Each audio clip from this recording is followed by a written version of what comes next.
오늘 함께 보실 하나님의 말씀 사사기 2장 6절에서 10절에 있는 말씀 함께 보십니다. 제가 가진 성경 구약 362페이지 사사기 2장 6절에서 10절에 있는 말씀 봉독합니다.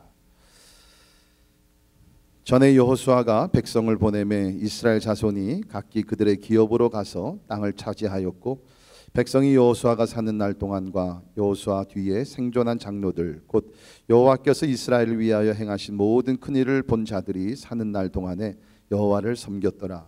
여호와의 종 눈의 아들 여호수아가 110세에 죽음에 무리가 그의 기업에 경내 에브라임 산지 가이산 북쪽 딥낫 헤레스에 장사하였고 그 세대의 사람도 다 그 조상들에게로 돌아갔고 그 후에 일어난 다른 세대는 여호와를 알지 못하며 여호와께서 이스라엘을 위하여 행하신 일도 알지 못하였더라. 아멘. 아멘. 요새 우리가 많이 사용하는 단어 중에 하나가 세대 차이입니다. 세대 차이. 저도 이제 50대 중반에 들어가면서 이렇게 젊은 사람들이 세대 차이를 느낀다 그런 것을 저에게 이렇게 indirectly 얘기해 줄 때가 많이 있는데 아마 우리 모두가 다 어떤 면에서는 세대 차이를 양쪽에서 다 우리 또 나이 드신 세대와 젊은 세대 다 양쪽이 느낄 것입니다. 오늘날 세대 차이가 점점 더 커지는 것 같아요. 한번 제가 여러분께 몇 가지를 보여드리면서 얼마나 지금 세대 차이가 커지고 있는지 한번 좀 느껴볼 수 있기를 바랍니다. 제가 인터넷에 들어가 보니까 10대 외계어 설문조사가 나왔었는데요. 10대들이 사용하는 단어입니다. 이게 상당히 새롭은데 한번 보세요. 이번에 간지가 잘잘 흐른다 아세요? 이 뜻은 옷을 멋있게 잘 입었다는 뜻. 간지는 느낌이라는 뜻의 일본어라고 그러는데요. 까리하다 이 뜻은 잘생기고 센스 있게 보이는 멋진 사람. 그러니까 앞으로 여러분께서 저를 보면서 목사님 저 까리하십니다. 그러면 됩니다. 야르라는 단어가 있고 오나전 관광시키다 재밌는데 관광시키다. 우리 게임의 스타크래프트라는 거 있죠.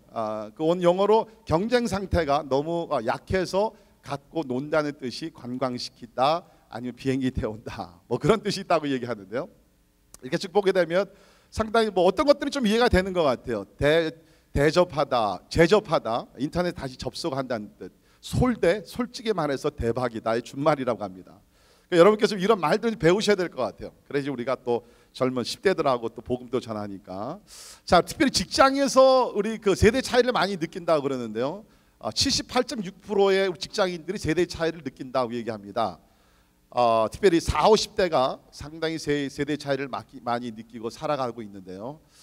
거기를 보게 되면은 계속해서 넘겨주시고요. 세대 차이를 느끼는 부분들이 뭔가 가장 많이 느끼는 것이 커뮤니케이션 방식이라는 것입니다. 우리 9세대들은 아직도 펜으로 써가지고서 메시지를 전달하는 것이 편하죠.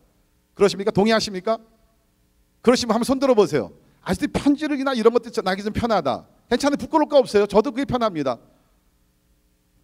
괜히 부끄러워가지고서 커뮤니케이션 방식 우리 신세대들은 SNS나 여러 가지 새로운 방법으로 개짓으로 커뮤니케이션 하는데 우리는 아직도 구식이 좀 편하죠. 업무 스타일에서 세대 차이, 직장 생활 방식, 그 다음에 이렇게 회식 스타일도 이렇게 세대 차이를 느끼게 된다. 우리 특별히 회사의 상사분들 많이 좀 생각하시면 좋겠는데요. 이런 세대 차이를 느끼면서 업무 효율성이 떨어진다고 동의했던 사람들이 55.6%라는 것입니다. 상당히 크죠. 그러면서 세대 차이로 스트레스를 받는다는 사람 젊은 세대들이 61.6%. 우리 나이 드신 분들 마찬가지예요. 그러니까 우리가 이 세대 차이라는 것이 가정에서도 있고 직장 또 우리 교회에서도 마찬가지인데요. 이 세대 차이가 너무 심해지면 서로 스트레스를 받고 피곤한 가운데 생활을 할 수밖에 없다는 것이에요.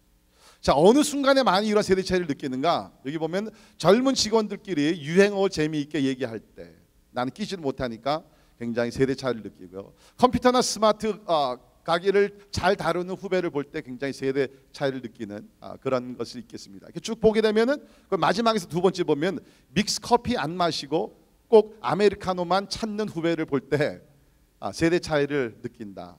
이거 극복할 수 있어요. 앞으로 여러분 커피숍에 가시면 항상 뭐를 오더한다? 아메리카노만 오더하시면 됩니다. 이걸 배우셔야 된다는 것이죠.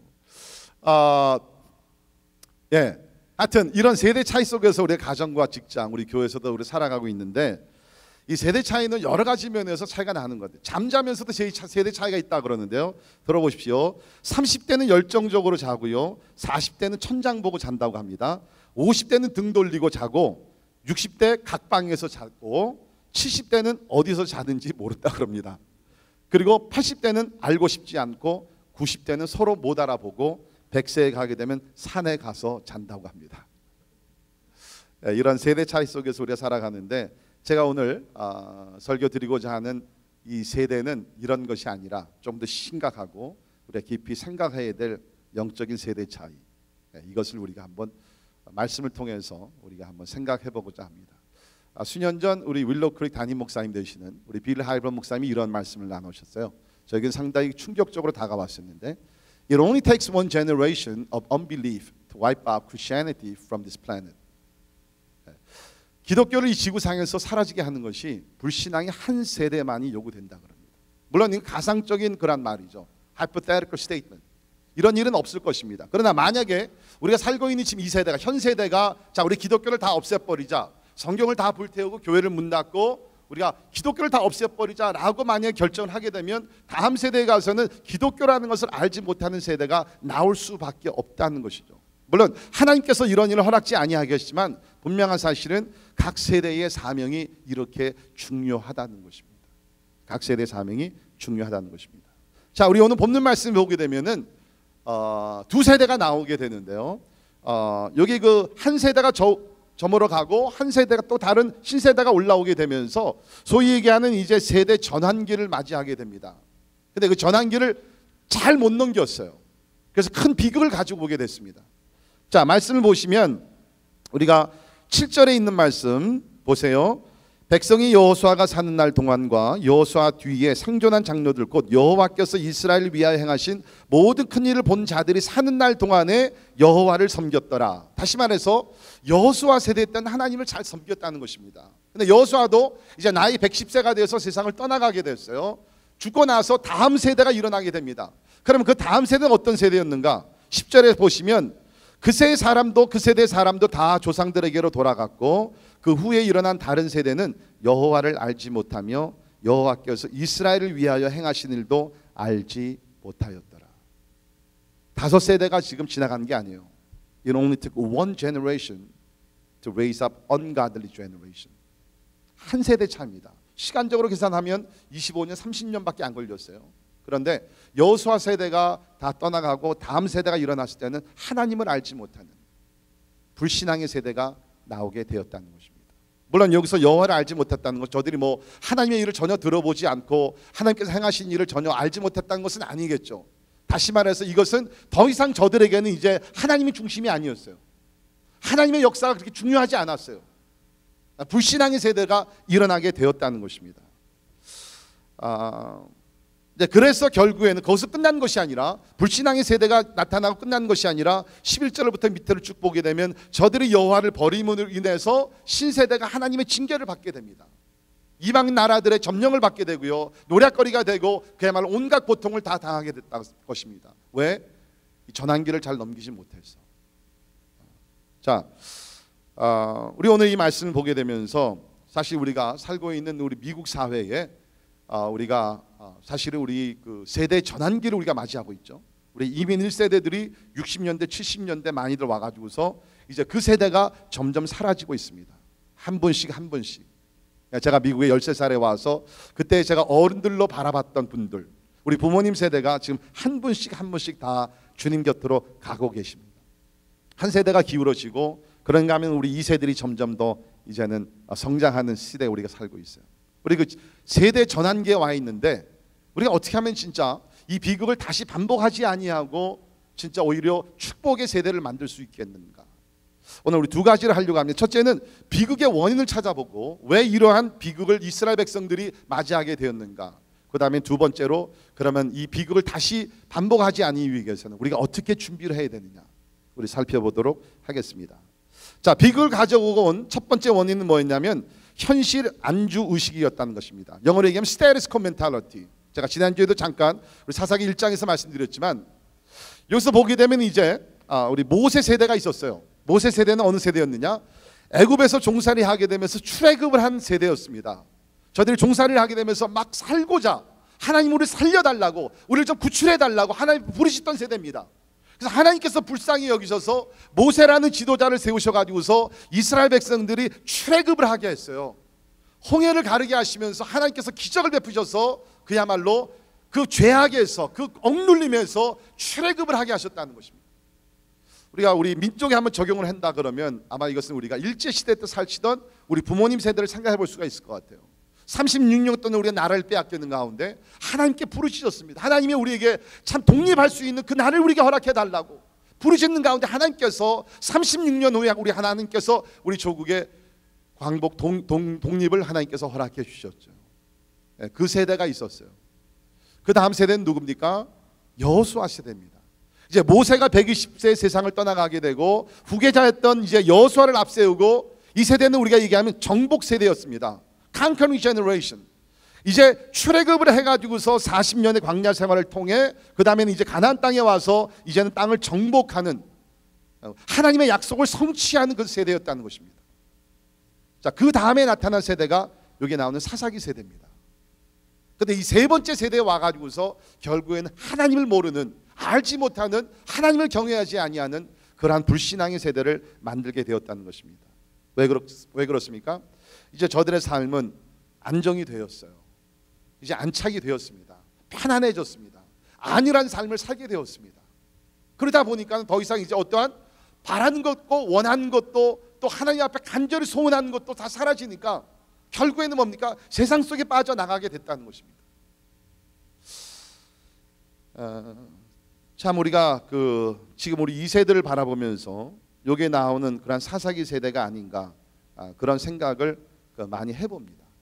왜냐하면 저도 뭐 13살에 이제 미국에 왔는데 저는 이제 1.5세대죠.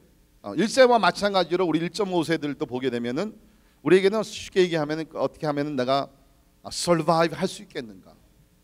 이 경쟁이 치열하고 여러 가지 그 열악한 그 조건과 문화의 어떠한 그 장벽과 언어의 문제와 이것들 어떻게 내가 극복하며 진짜 내가 꿈을 이룰 수 있겠는가? 그러한 어떤 야심이 우리 가운데는 있었어요. 그것이 이놈의 동기가 돼가지고서 힘들고 어렵고 뭐 인종차별과 모든 것이 있다 할지라도 그것을 극복하며 나갔습니다. 근데 제가 우리 아들들도 보게 되면 그러니까 우리 아들들은 어떻게 얘기하면 2.5세죠. 제가 1.5세니까. anyways 보게 되면은 모든 것이 갖춰졌어요.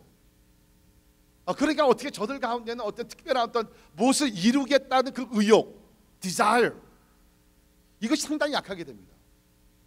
그래서 우리 다음 세대를 보게 되면 이런 것들 디자이어가 별로 없기 때문에 그런 디자이어가 없으니까 하나님 앞에 기도하는 것도 없어요.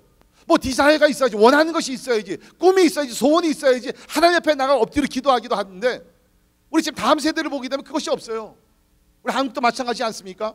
우리가 60년대 70년대 가나안 세대를 지날 때는 우리가 그들이 하나님 앞에 나가 부르시며 기도했어요. 산기도를 했어요. 철야를 했어요. 금식하며 기도했어요.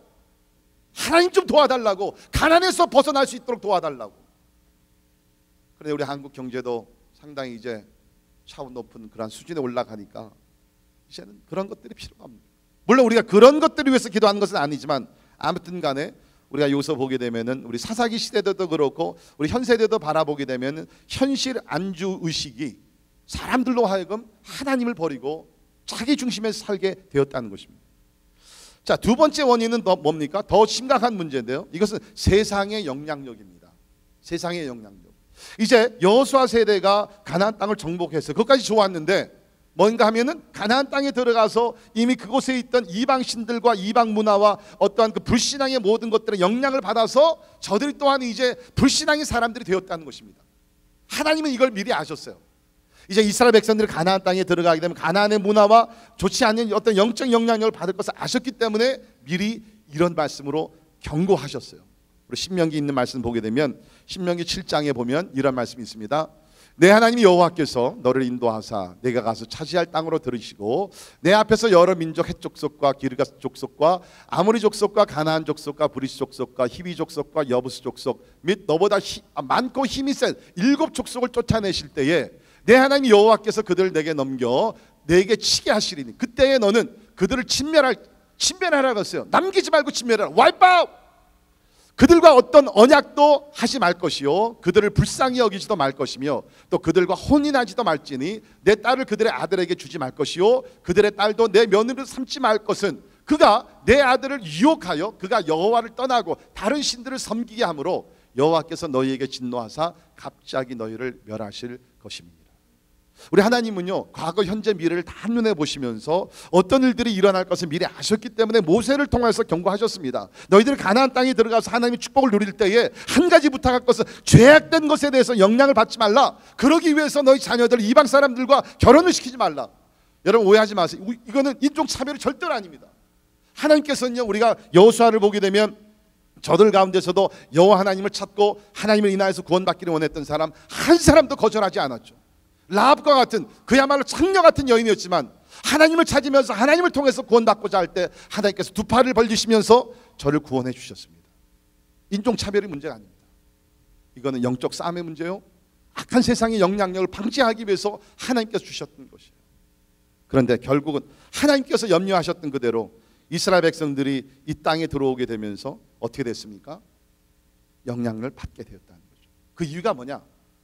우리가 지금 시간상 사사기를 공부하면서 전체를 다 깊이 우리가 공부할 수 없습니다. 그러나 1장 16장부터 여러분께서 1장 마지막 36절까지 보게 되면 거기 보면 이제 각 12지파들이 어느 지역에 들어가서 땅을 점령하고 그런 사건들이 기록이 나오는데 거기서 자주 나오는 얘기가 뭐냐면 쫓아내지 못하고 자 보세요. 예를 들면 28절 1장 28절 이스라엘이 강성한 후에 가나안 족속에 노역을 시켰고 다 쫓아내지 아니하였더라. 계속 얘기하는 것이 쫓아내지 못하였고 아니하였고. 그러니까 어떤 경우에는 쫓아낼 수 있었는데요. 저들을 노예로 부리기 위해서 일부러 쫓아내지 않았고요. 어떨 때는 저들이 너무 강한 민족으로 보였기 때문에 두려워서 쫓아내지 못했습니다. 아무튼 간에 하나님께서는 저들을 완전히 진멸하라 그랬는데 완전히 쫓아내지 못했어요. 그래서 결국에는 이것이 불씨가 되어가지고서 어떻게 됩니까? 이스라엘 백성들이 조금씩 불신앙을 갖게 되고 결국에는 이러한 세대를 일으키게 되었다는 것입니다. 우리가 세상을 피해서 살 수는 없습니다. 그런데 우리는 영적으로 하나님의 진리의 말씀으로 세상을 변화시키는 사람들이 되어야 될 줄을 믿습니다. Contact without contamination. 세상과 우리 접촉하며 살 수밖에 없지만 세상에 우리가 물들어서는 안 된다는 거죠. 오히려 그 반대로 주님께서 우리에게 명령하신 그대로 너희는 세상의 소금이다. 너희는 세상의 빛이다. 우리가 영향을 받는 것이 아니라 영향력 끼치는 능력 있는 그리스도인들 되기를 주님의 이름으로 축원합니다. 여러분 자녀들을 좀 그렇게 강한 그리스도인들로 만드시기를 바랍니다. 그냥 보호만 하려고 생각하지 마시고 세상에 보내가지고서 세상을 변화시키는 세상을 도전하며 그야말로 좀 개혁을 일으킬 수 있는 우리 믿음의 자녀들이 많이 나올 수 있기를 바랍니다.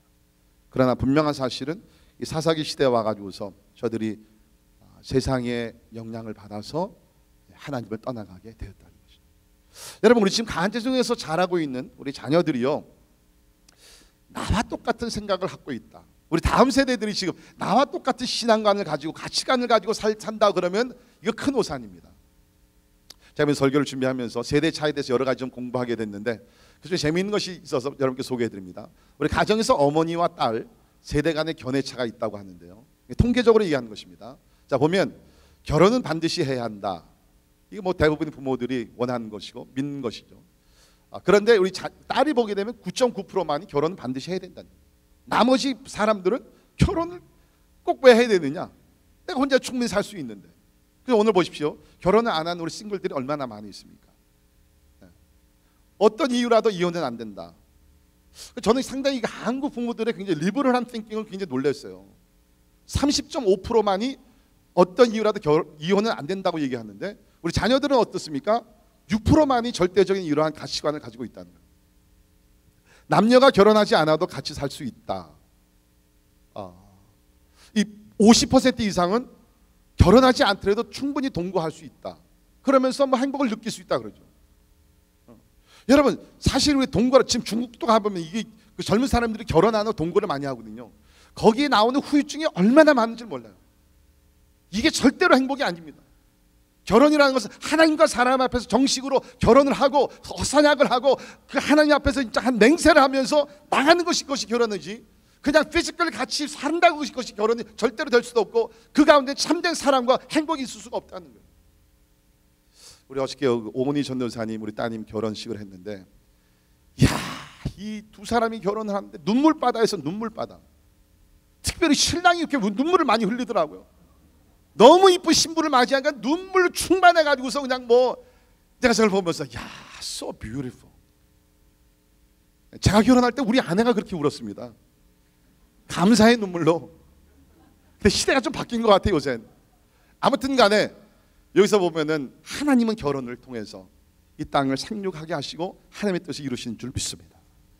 가사 분담은 부인이 주도해야 한다. 부모 생각에는 74.9%, 이쪽에는 51.8%. 그러니까 포인트는 뭐냐면, 같은 가정에서 어머니 뱃속에서 태어나고 가르침을 받고 계속 산다 할지라도 이렇게 세대 간의 생각과 가치관의 차이가 많이 있다는 거예요. 그래서 제가 여러분께 부탁드리고 싶은 것은 뭐냐면, 우리 자녀들은 나와 똑같은 생각과 가치관, 윤리관과 믿음을 가지고 살고 있겠지라고 추측하면 안 된다는 거예요. You gotta make sure that your children and you are in the same line. 여러분과 여러분의 자녀가 일치되어서 같은 가치관과 같은 목적과 같은 어떠한 신앙을 가지고 신앙생활을 하기 위해서 우리가 의도적으로 노력을 해야 될 줄을 믿습니다. 나중에 늦기 전에. 요새 제가 이렇게 목회하다 보면 부모님들이 깜짝 놀래가 있어요. 왜? 부모들을 자녀들이 이해하지 못하고 어쌔하고 있다가 나중에 가서 일이 터지거든요. 너희들이 진짜 그렇게 생각하니? 이런 것들을 우리가 깊이 생각해야 될 줄을 믿습니다. 그래서 첫 번째 원인은 뭐였냐면은 저들의 어떠한 스테레스 코멘탈리티, 그냥 안일하고 현실에 안주하려고 하는 생각. 두 번째는 이 세상에 어떠한 좋지 않은 영향력. 그리고 한 가지 더 있습니다. 그것이 뭐냐면 영적 지도자의 결핍입니다. 저들을 이끌어줄 지도자가 없었어요. 자, 모세 시대 때는 모세라는 훌륭한 카리스마틱 리더가 있죠. 그 다음에는 여호수아가 있었습니다. 근데 여호수아 다음에는 여호수아 같은 인물이 없어요. 이제 우리가 공부하겠지만 하나님께서 사사들을 일으켜 주시지만 there are no comparison with Moses and Joshua. 여기에 나온 사사들은요, 우리 여호수아나 그 모세와 비교가 안 되는 그런 연약한 지도자들이었습니다. 그러니까 제가 말씀 묵상하면서 여호수아가 보게 되면 진짜 어떤 면에서 실수가 없고 완전한 그런 지도자였죠. 어떤 면에서는 모세보다 더 믿음이 좋았던 사람입니다. 그런데 그에게서 치명적으로 잘못한 것이 무엇이냐? 후계자를 키우지 못했다는 거예요. 여러분 그렇지 않습니까? 여러분 사업이나 모든 것들을 보십시오. 후계자를 세우지 못하는 사업은요, 다 멀지 않아 다 망하게 됩니다. 국가도 그렇고 가정도 그렇고 교회도 마찬가지예요. 우리 현 세대만 생각하면 안 되고 다음 세대를 생각하면서 다음 세대의 지도자들을 우리는 양육하며 우리 양성을 해야 된다는 것입니다. 근데 여기서 보게 되면 다음 세대 지도자를 키우지를 못했어요. 근데 뭐 이것은 우리가 역사에서 많이 보게 됩니다. 우리 요새 우리 아침에 열왕기상, 열왕기하, 그래서 이스라엘의 왕들과 유다 왕들 이렇게 쭉 살펴보고 있는데, 근데 거기서 보면은 한 가지 재미있는 현상을 발견하게 되죠. 어떤 세대를 보게 되면 트랜지션이 잘 이루어져요. 아버지의 믿음을 본받아서 아들이 또 이렇게 믿음을 갖게 되고, 그런가 하면은 아버지는 상당히 믿음이 좋았는데 이 다음 세대를 준비시키지 못해서 다음 세대 가서 완전히 사사기와 같이 완전히 그야말로 다른 하나님을 불신하고 우상을 섬기는 사람들이 나옵니다. 대표적인 예가 히스기야 왕, 여러분 아시죠? 히스기야 왕 죽을 때 돼가지고서 하나님께 기도해서 15년을 생명 연장받은 사람이죠. 뭐 종교 개혁도 일으킨 사람입니다. 그런데 히스기야 왕이 죽고 나서 그 다음에 아들이 됩니다. 그 아들의 이름이 뭐였죠? 누구예요? 예? 므낫세. 그렇죠? 므낫세가 12살의 왕이 돼서 55년을 나라를 통치해요.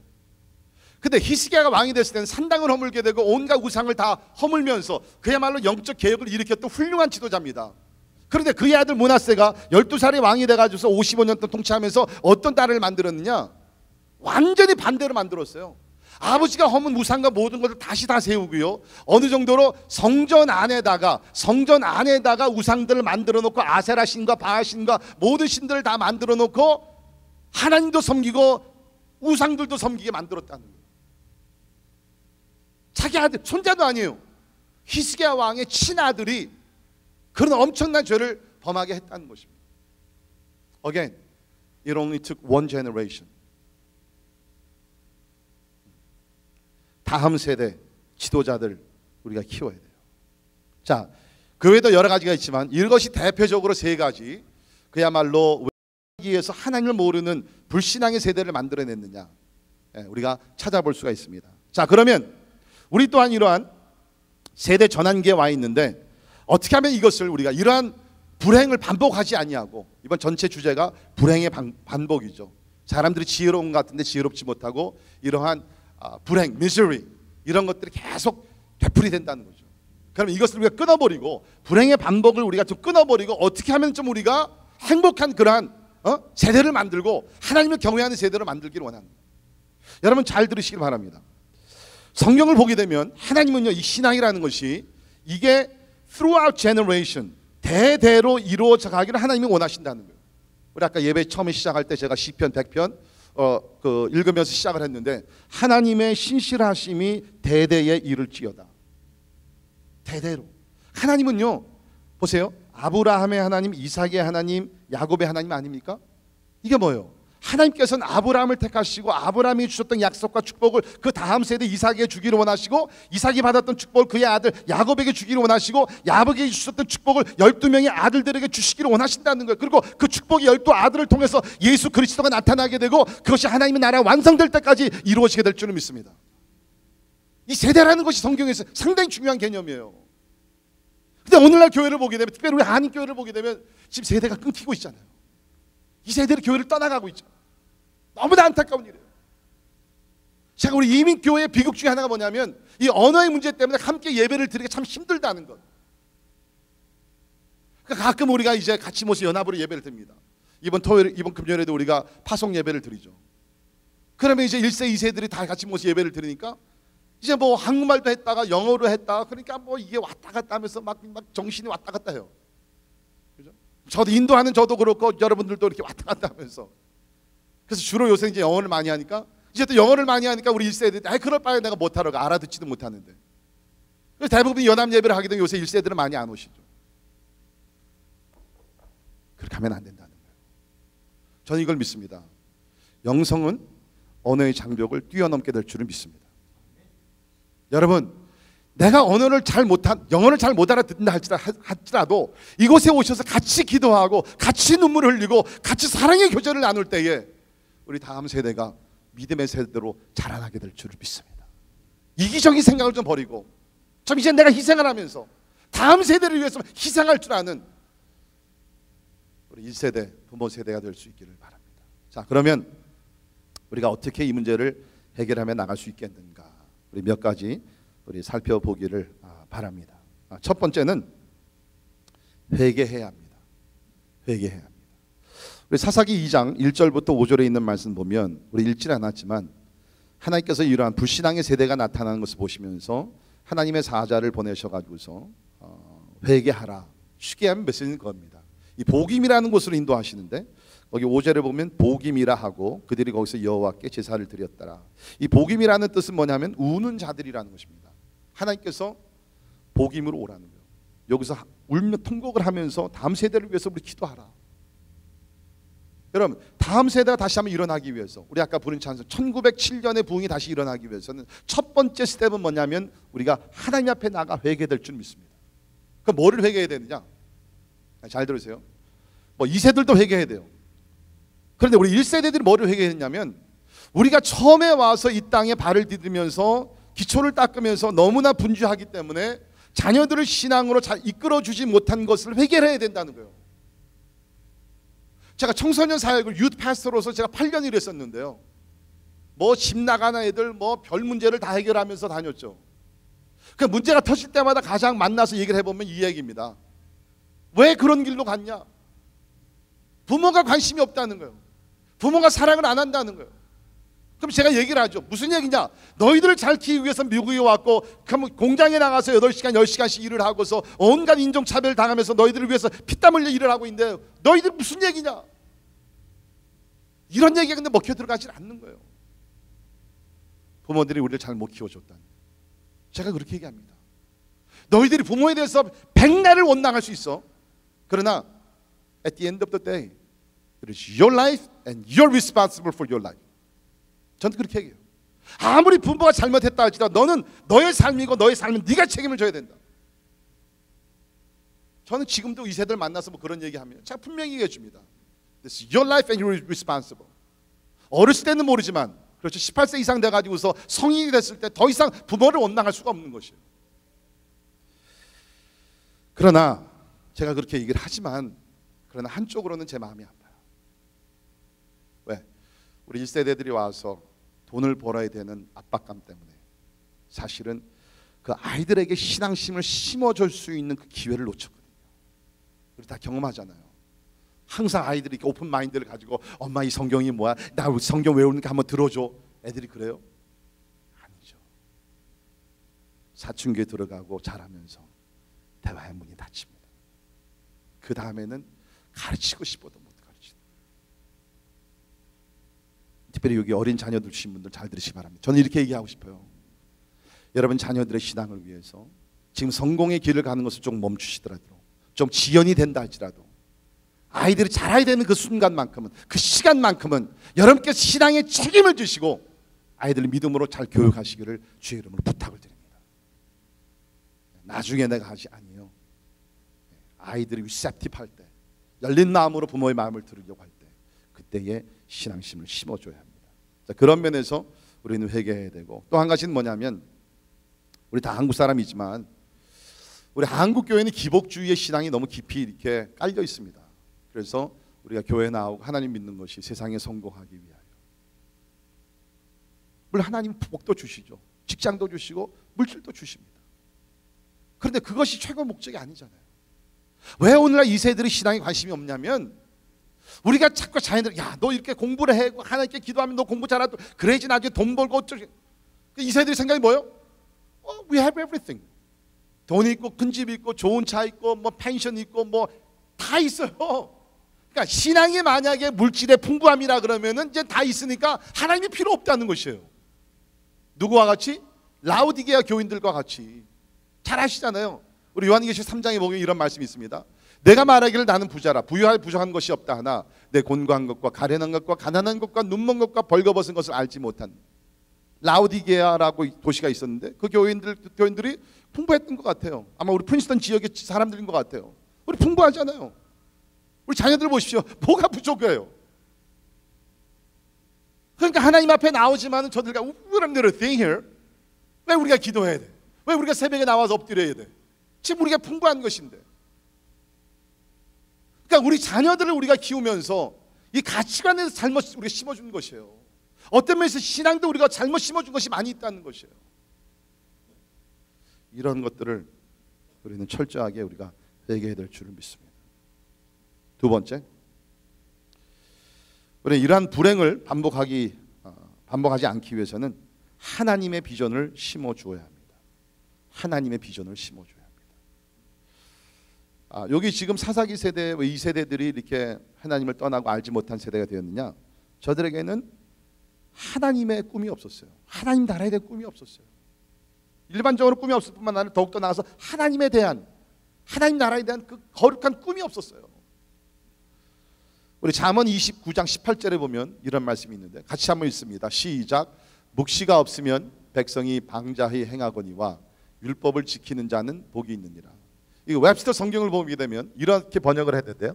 Where there is no vision, the people perish.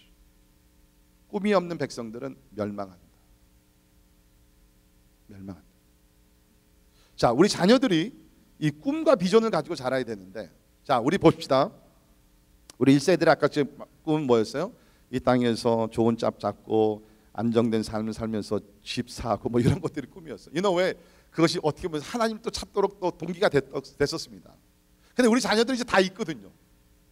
이게 더 이상 꿈이 될 수가 없어요. 아무리 우리가 얘기하더라도 더 이상 이것이 저들에게 이렇게 가깝게 느껴지지를 못합니다. 그러면 저들이 진짜 추구할 수 있는, 저들의 삶을 헌신할 수 있는 거룩한 꿈을 저들에게 심어줘야 돼요. 저는 그것이 하나님 나라의 꿈이라고 저는 믿습니다. 오해하지 마세요. 제가 목사이기 때문에 그렇게 얘기하는 건 절대로 아니에요. 하나님은 우리를 그렇게 만들어 주셨어요. 하나님은 우리를 세상에 태어나게 하시고요, 그 다음에 자라게 하시면 뭐냐? 세상의 성공과 꿈이 아니죠. 왜? 그렇게 살다 보면 우리가 전도서에서 얘기한 그대로 헛되고 헛된 것밖에 없거든요. Vanity, vanity, vanity. 주변에 있는 사람들 보세요. 소위 얘기하는 정상에 올라갔던 사람들이 마지막에 가서 허무한 인생을 살면서 엉뚱한 짓을 얼마나 많이 합니까? 그것이 현실이라는 거예요. 그러면 우리 자녀들이 앞으로 살면서 결국에 정상에 올랐다 할지라도 그야말로 헛된 것이 아니다. My life is worth it. 내 삶의 가치가 있구나. 목적이 있구나. 이것을 위해서 내가 더욱더 달려가게 되겠구나. 그 비전을 저들에게 심어줘야 된다. 그 비전이 뭐예요? 하나님 나라의 비전이라고 저는 믿습니다. 하나님 나라의 비전이라고 저는 믿습니다. 여러분, 예수님께서 우리 모두에게 비전을 주셨어요. 우리 마태복음 28장 19절 20절에 있는 말씀인데 우리 같이 한 목소리로 크게 좀 읽었으면 좋겠습니다. 시작. 그러므로 너희는 가서 모든 민족을 제자로 삼아 아버지와 아들과 성령의 이름으로 세례를 베풀고 내가 너희에게 분부한 모든 것을 가르쳐 지키게 하라. 볼지어다 내가 세상 끝날까지 너희와 항상 함께 있으리라 하시니라. 아멘. 여러분이 아신 대로 이 말씀은 예수님께서 하늘로 승천하시기 전에 그 마지막으로 주셨던 그 명령이죠. 자, 그런데 여기 보시면 너희는 가서 모든 민족을 제자를 삼아라 했어요. 여러분, 이 명령은요 예수님께서 선교사님들에게만 주신 것이 아닙니다. 이 명령은 무슨 목사들에게만 주신 것도 아니고요. 이 명령은 슈퍼 크리스찬들에게만 주신 것도 아니고 이 명령은 모든 그리스도인들에게 주신 마지막 명령이라고 믿습니다. 아멘. 그렇다 그러면 이제 예수님 멀지 않은 재림하실 텐데 우리가 주님 앞에 서게 되면 예수님께서 뭐를 물어보실 것 같아요? 이거를 물어보세요. 내가 하늘로 승천하기 전에 내가 너희들에게 마지막으로 명령한 것이 있는데 가서 모든 족속으로 제자를 삼으라 했는데 Have you done? Have you obeyed my commandment? 내 명령을 지켰느냐? 주님 분명히 이것을 우리에게 물어보실 것입니다. 우리 자녀들의 꿈이 여기에 근거를 둬야 된다는 것입니다. 제가 다 목사 선교 그 대라는 절대로 아닙니다. 그게 아니라 어떤 직업을 가지고 어떻게 어디서 무엇을 하며 살든지 간에 궁극적으로 우리 모든 그리스도인의 꿈은 이것이 되어야 된다. 어저께 우리 새벽기도 끝나고 우리 과테말라 단기 선교팀 제가 들어가서 이제 강의를 하면서 도전을 했어요. 단기 선교는 선교보다도 갔다 와서 어떻게 사는 것이 더 중요하다. 갔다 와서 진짜 선교사라답게 하늘나라의 꿈을 가지고 살아가는 시간 중요하다. 그래서 제가 도전을 했습니다. 너희들이 앞으로 의사가 되고 변호사가 되고 갈비지 콜렉터가 되고 뭐가 된다 할지라도 Remember, your lifetime goal is to go and make disciples of all nations. 우리 모든 사람들의 궁극적인 목표는 가서 모든 족속으로 제자를 삼는 것이다. 너희들이 앞으로 맨하탄에 가서 월스트리트에서 일을 하게 되건 어디 가서 무엇을 하게 되건 분명히 기억할 것은 하나님께서 너희들을 그곳에 보내신 것은 가서 제자를 삼으라고 보내신 것이라. 여러분 가정에서 이런 꿈을 심어주고 계십니까? 명문대학 가는 것이 중요한 것이 아니에요. 가서 무엇을 하기 위해서 가느냐? 여러분, 저는 우리 2세들 가운데 명문대학 가가지고 정신이 이상돼가지고서 그야말로 나고자 된 사람들 많이 봤어요. 명문대학 가는 게 중요한 것이 아니에요. 무엇 때문에 거기 가서 공부를 해서 무엇 때문에 성공을 해야 되느냐? 적어도 예수를 믿는 사람들이라 그러면 하나님이 보내시는 곳에 모든 곳에 가서 예수 그리스도의 제자를 만들며 하나님의 나라를 확장시키는 것이 우리 모두의 사명인 줄 믿습니다. 이돈 장로님이라고 우리 월트레이드 센터의 바이스 프레지던트로 계신 분 있죠. 1.5세십니다. 근데 이분이 참 놀라운 것이 9/11 때 서바이브 될 뿐만 아니라 살아남으실 뿐만 아니라 이분이 이제 주님을 만나시고 이제 그 진짜 선교를 위해서 하시면서 어떤 그 목표를 세웠냐면 이제 그분이 세계를 다니시면서 자기 오피스가 여러 군데 있다고 그래요. 근데 이분이 이제 결심한 것 중에 하나가 뭐냐면 내가 어느 나라든지 들어가서 월트레이드 센터 그 오피스를 오픈을 하게 되면 바로 가능하면 그 건물 안에 선교 오피스를 꼭 열겠다.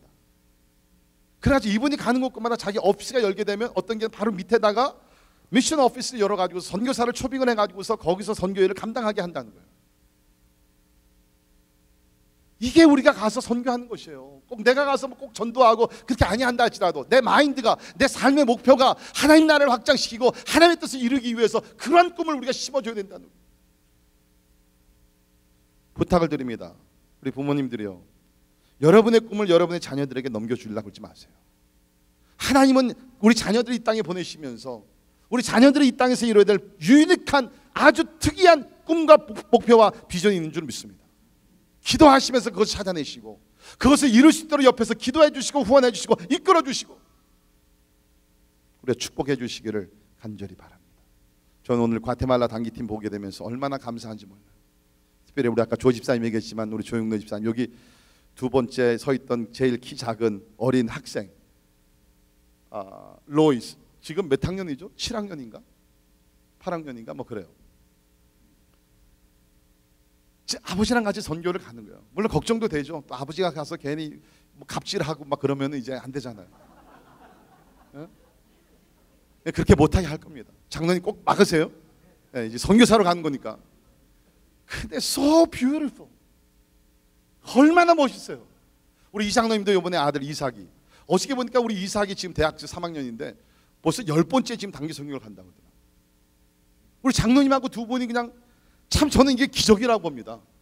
잘은 모르지만 우리 장로님 집에서 굉장히 좀 막 힘 주시는 분이거든요. 이 자녀들 좀 헐타임 주시는 분인데 이 선교지 가서 어떻게 이렇게 막 양같이 되시는 것 같아요. 아무튼 간에 부모와 자녀가 같이 선교지에 가서 복음을 전하는, 하나님 보시겠죠. 얼마나 기쁠까. 여러분 자녀들이 옆에 있을 때 그런 꿈을 좀 가지세요. 그래야지 우리 자녀들이 우리 곁을 떠난다 할지라도 신앙생활을 잘할 수 있을 거 아닙니까? Godly vision, eternal kingdom's vision, 영원한 천국에 대한 꿈을 심어주기를 바랍니다. 마지막으로 다음 세대가 믿음의 세대가 되기 위해서는 영적 지도자들을 일으켜야 합니다. 영적 지도자들을 일으켜야 합니다. 그래서 여기 2장 16절에 보면 읽진 않았지만 16절 보세요. 여호와께서 사사들을 세우사, 여호와께서 사사들을 세우사. 하나님께서 지도자가 필요했기 때문에 사사들을 세우시게 됩니다. 그 사사들을 통해서 그 타락한 세대를 하나님께서 또 구원해 주시고, 물론 이제 그들이 또 구원받고 어느 정도 살다가 또 타락을 하기도 하나님의 징계를 받고 회개하고 돌아오면 또 하나님께서 구원하시고, 이런 반복이 사이클이 계속 반복이 되지만 하나님께서는 사사들을 키우셔서 그 세대를 구원을 하십니다. 우리 세대도 하나님께서 세워주시는 사사들이 필요한, 영적 지도자들이 필요한. 제가 생각을 해봤어요. 어떻게 하면 우리가 다음 세대 영적 지도자들을 키울 수 있을까? 저도 뭐 여러 가지 그 생각과 어떠한 관심이 많이 있는데, 그래서 뭐 우리가 차세대 어떠한 그 지도자 학교를 좀 세울까, 뭐 여러 가지 생각을 많이 하고 있는데, 근데 그게 아니더라고요. 그런 것도 필요하겠지만 먼저 있어야 될 것은 뭐냐? 영적 지도자들이 가정에서 세워져야 된다고 저는 믿습니다. 가정에서, 어렸을 때부터. 그렇죠? 모세도 보십시오. 그 훌륭한 어머니 밑에서 자랐기 때문에 그런 인물이 된 것입니다. 가정에서 자녀들이 믿음으로 세워지면서 그러면서 그들이 지도자가 되는 것이죠. 그래서 성경을 보게 되면 우리 신명기 6장에 이런 말씀이 있죠. 보통 우리 얘기하는 샤마라 그러죠. 아주 중요한 하나님의 말씀을 들어야 된다. 이스라엘아 들으라. 우리 하나님 여호와는 오직 유일한 여호와이시니 너는 마음을 다하고 뜻을 다하고 힘을 다하여 내 하나님 여호와를 사랑하라. 자 보세요. 우리는 많은 경우에 이 앞부분 생각을 안 하고 뒤에 나오는 부분, 자녀들을 부지런히 가르치면 이것만 생각하는데, 여러분 자녀들을 부지런히 가르치긴 하나님께서 부모에게 주신 계명이 있어요. 그것이 뭐냐면 너희는 가르치기 전에 너희가 먼저 마음을 다하고 뜻을 다하고 힘을 다하여 내 하나님 여호와를 사랑하라는 것이에요. 여러분 작년에 제가 우리 다음 세대를 하나님께로 라는 주제를 가지고 1년 동안 말씀을 전했죠. 그 말씀을 보게 되면 제가 그런 얘기했죠. 통계적으로 보게 되면 지금 우리 이민교회에서 자녀들이 고등학교를 졸업하고 집을 떠나가게 되면 70%가 한인교회를 떠난다 그랬습니다.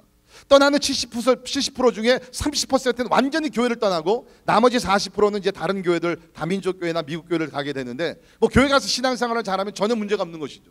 문제는 30%가 교회를 떠나간다는, 하나님을 버린다는 것이에요. 그러면 왜 저들이 하나님을 버리고 교회를 떠나느냐? 여러 가지 이유가 쭉 나와 있었는데 그 중에 하나가 뭐냐면 1세대 또 자기 부모들을 보면서 믿음과 삶이 일치가 되지 않기 때문에 실망해서 떠난다. 교회에서는 장로님인데, 교회에서는 권사님인데, 교회에서 성가대원인데 집에 오게 되면 완전히 다른 사람이라는 거예요. 거기에 갈등을 느끼면서 그럴 바에야 내가 부모를 떠나면서 나는 교회를 떠나리라.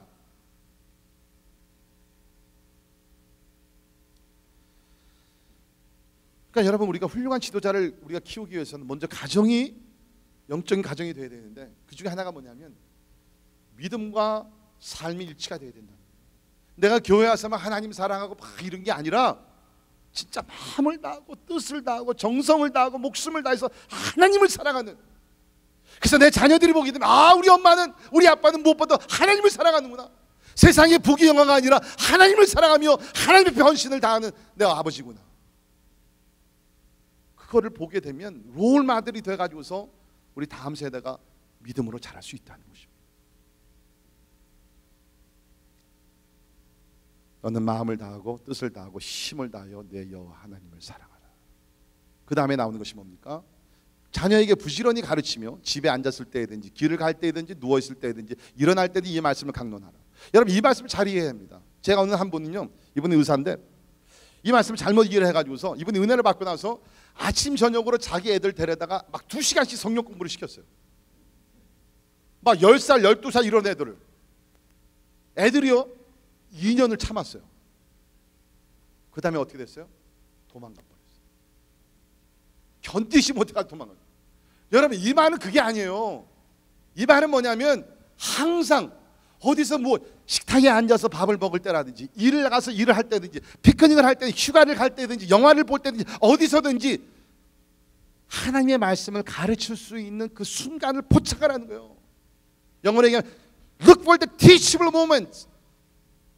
여러분 자녀들을 우리가 말씀을 증거할 때 야 너 여기 앉아 이 말씀을 우리 성경 그게 아닙니다.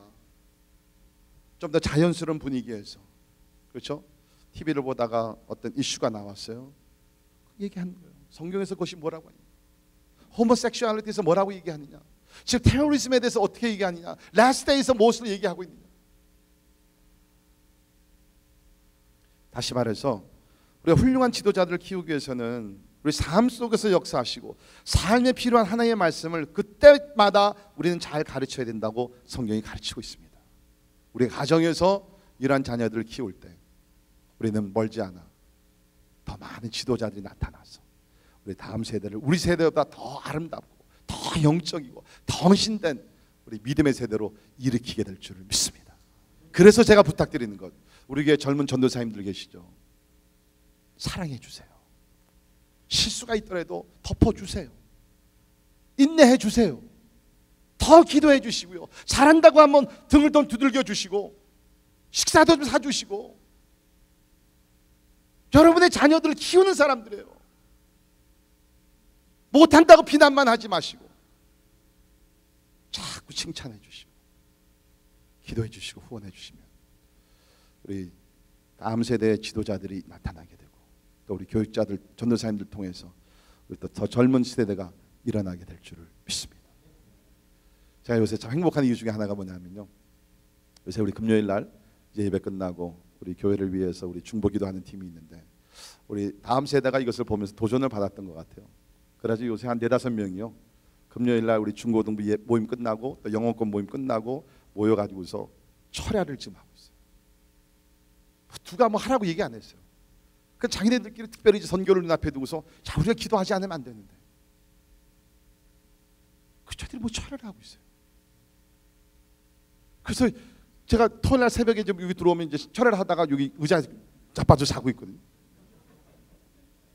그럼 제가 Hey, get up, man. 근데 제가 걔들 깨울 때 얼마나 마음이 좋은지. 그래. 너희들 같은 사람들이 있으면 다음 세대가 소망이.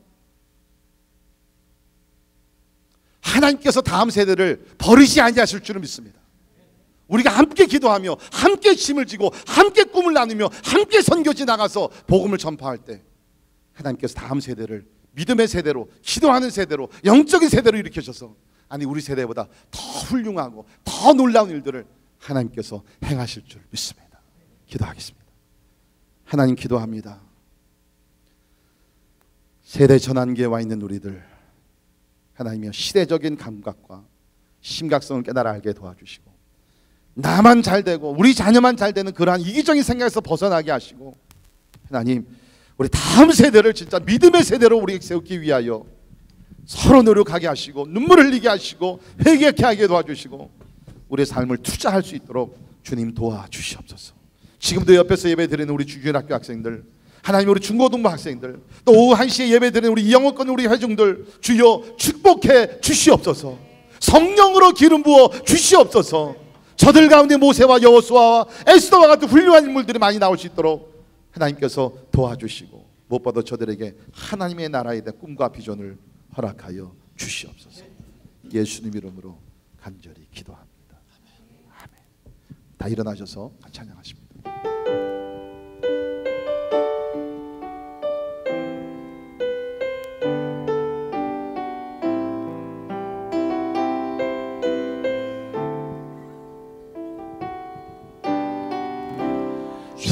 창조의 아버지, 그 섭리 보이사 택하신 세대 일으키어, 택하신 세대 일으키어 이 땅을 고치소서. 주의 크신 능력 만물이 사모하니 성령의 기름 부어주사 이 시간 임하소서.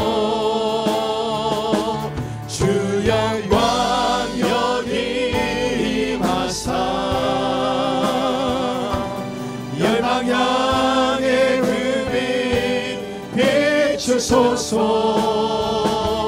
주의 얼굴 구할 때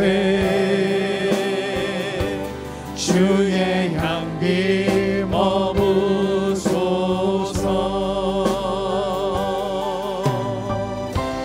열방의 통치자 세상이 보리라. 신실한 주의 약속으로 교회는 승리하리. 교회는 승리하리. 우릴 돌아보사 강건케 하소서. 연약한 모두 벗어지고 승리케 하옵소서. 주 영광 여기 임하사 열방 향해 그 빛 비추소서. 주의 얼굴 구할 때 주의 향기 머무소서. 주 영광 여기 임하사. 주 영광 여기 임하사 열방 향해 그 빛. 열방 향해 그 빛 비추소서. 주의 얼굴 구할 때 주의 향기 머무소서. 주의 나라가 주의 나라가 주님의 뜻이 이 땅 가운데 영광 보이소서. 다시 한번 주의 나라가. 주의 나라가 기도하며 찬양합니다. Thy kingdom come, Lord. 주님의 뜻이 이 땅 가운데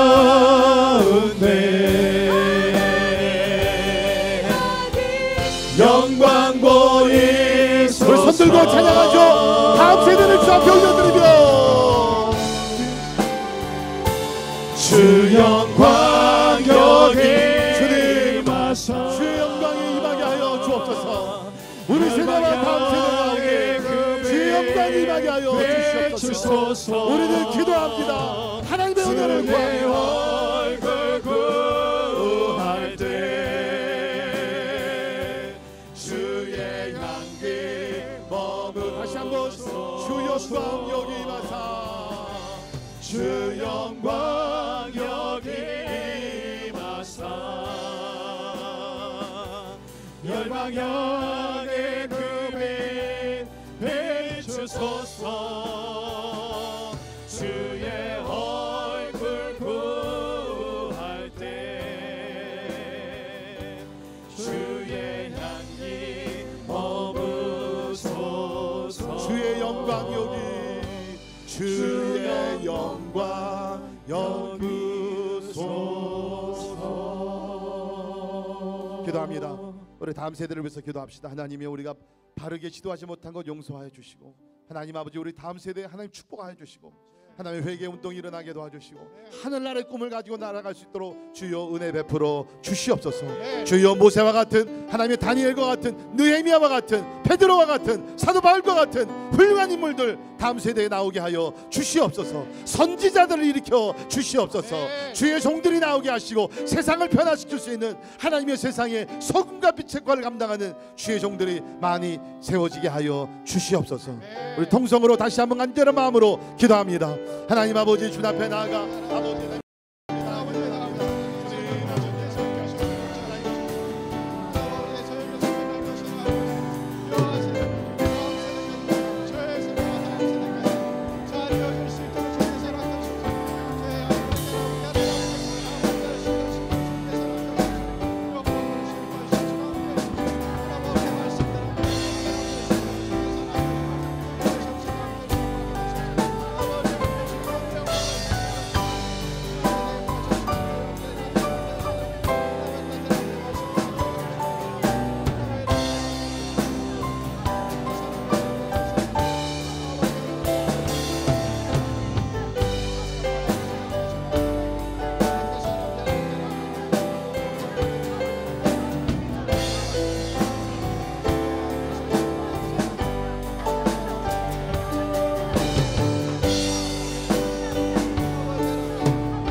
주 영광 여기, 주 영광 여기 임하사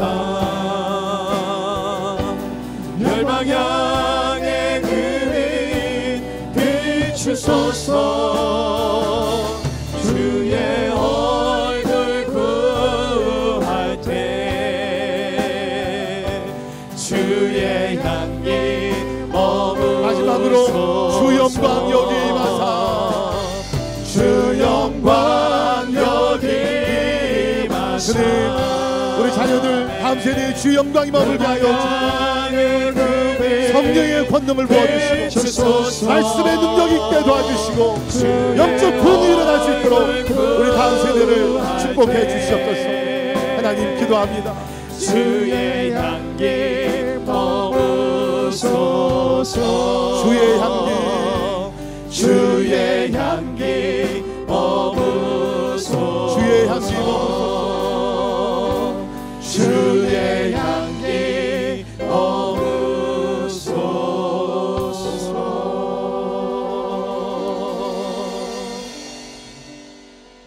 하나님,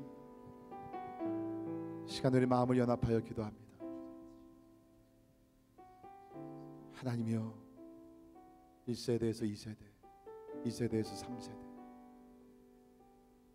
시간이 가면 갈수록 영성이 깊어지게 하시고, 하나님을 사랑하는 마음이 더 뜨거워지게 하시고, 하나님 나라를 위해 헌신하는 그 헌신도가 더 깊어지게 하여 주시옵소서. 사람의 의지도 못합니다. 프로그램도 아닙니다. 사람의 말이 아닙니다. 하나님께서 개입하시고 하나님께서 역사하여 주시옵소서. 지금은 우리 주 예수 그리스도의 은혜와 하나님의 영원하신 사랑과 성령님의 감화 감동 역사 충만케 하십니다. 다음 세대를 하나님께 올려드리고 또 우리 현 세대가 바로 서서 바른 길잡이가 되며 좋은 신앙의 롤 모델이 되기를 원하는 우리 사랑하는 모든 성도들, 우리 자녀들 머리 위에 지금부터 영원까지 함께 하시기를 주님의 이름으로 간절히 축원하옵나이다.